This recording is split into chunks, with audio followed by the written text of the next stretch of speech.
राष्ट्रीय स्वयंसेवक संघ ने दुनिया के सबसे बड़े सामाजिक संगठन के रूप में अपने आप को स्थापित करके साबित किया।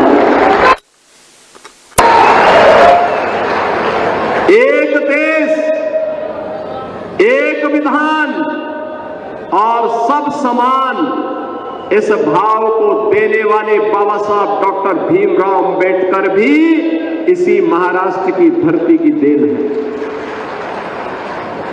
ऐसी पावन धरा को कौन ऐसा भारतीय होगा जो श्रद्धा भाव के साथ नमन न करना चाहता होगा। और इसीलिए महाराष्ट्र के आप सभी बहनों और भाइयों को मैं सादर अभिवादन करने के लिए आज अकोला में आया हूं, आपसे निवेदन करने के लिए। बहनों और भाइयों,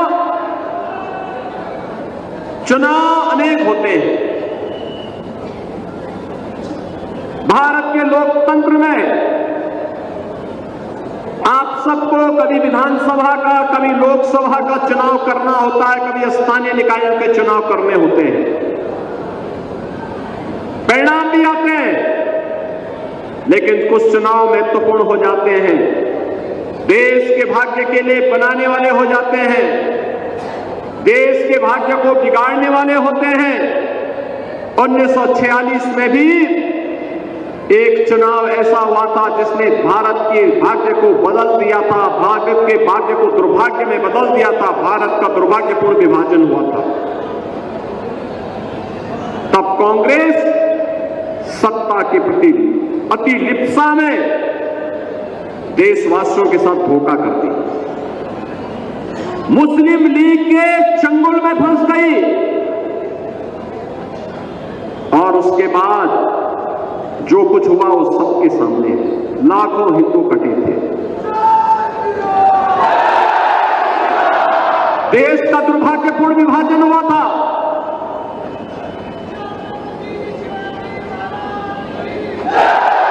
बहनों और भाइयों, जो देश सृष्टि के प्रारंभ से एक भारत था,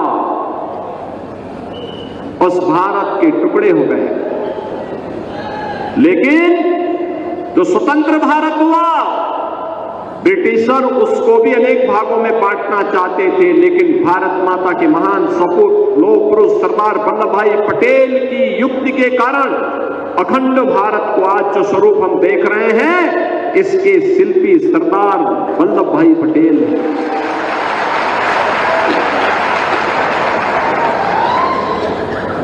आजकल कांग्रेस के राष्ट्रीय अध्यक्ष श्री मल्लिकार्जुन खड़गे जी अनावश्यक रूप से मेरे ऊपर लाल पीले हो रहे हैं, गुस्से में हैं। खड़गे जी, मेरे ऊपर गुस्सा मत करिए, मैं तो आपकी उम्र का सम्मान करता हूं। आपको गुस्सा करना है तो निजाम पर करिए, हैदराबाद के निजाम को, जिस हैदराबाद के निजाम के रजाकारों ने आपके गांव को जलाया था,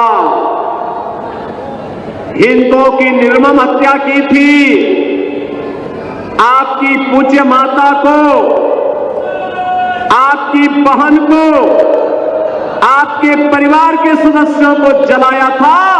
इस सच्चाई को देश और दुनिया के सामने रखिए कि जब भी पटेंगे तो इसी प्रकार से निर्ममता से कटेंगे। ये सच्चाई रखिए। आप वोट बैंक के लिए इस सच्चाई को देश के सामने रखने से कोताही कर रहे हैं, देश के साथ धोखा आप कर रहे हैं। मैं तो एक योगी हूं, मैंने तो एक ही बात सीखी है, मैंने तो एक ही बात सीखी है, हर काम देश के नाम। मेरे लिए तो अपना देश और अपना सनातन धर्म से बढ़कर के कुछ भी नहीं हो सकता। लेकिन आपको कम से कम सच्चाई वो रखनी चाहिए जो देश की आजादी के तत्काल बाद निजाम के रजाकारों ने, उनके गुंडों ने उस समय हिंदू जनता पर हैदराबाद रियासत के अंदर किया था।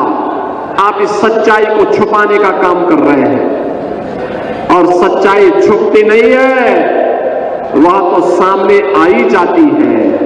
और सच्चाई यही थी कि निजाम के अत्याचारों पर आप पर्दा डालने का काम कर रहे हैं।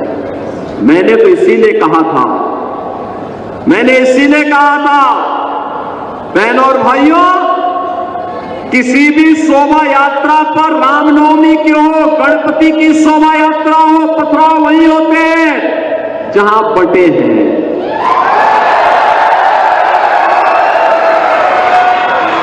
अत्याचार वही होते हैं जहां बटे हैं,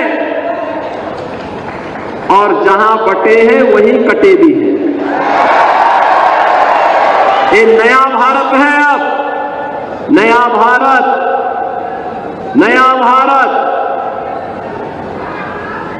छेड़ता नहीं, लेकिन कोई छेड़ता है तो छोड़ता भी नहीं है। और पाकिस्तान की दुर्गति देख ही रहे होंगे आप। पाकिस्तान याद करिए 2014 के पहले यही पाकिस्तान भारत के अंदर जगह जगह विस्फोट कराता था, आतंकी वारदात को अंजाम देता था। और आज एक बार छेड़ने का दुस्साहस किया, ऐसे सर्जिकल स्ट्राइक और एयर स्ट्राइक हुई कि आज भी अंतर्राष्ट्रीय मंचों पे कहता है कि बचा लो, भारत पता नहीं कब तबाह कर देगा। आज वो यही कह रहा है। और तो और याद करिए, एक तरफ भारत है, मोदी जी के नेतृत्व में 80 करोड़ लोगों को 4.5 वर्ष से फ्री में राशन, और दूसरी तरफ पाकिस्तान है।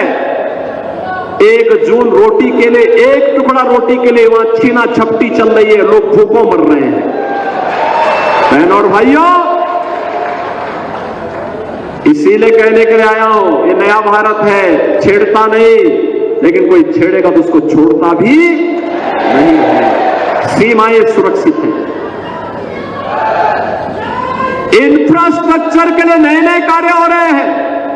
Highway, world class highway, railway, metro, AIIMS, IIT, IIM,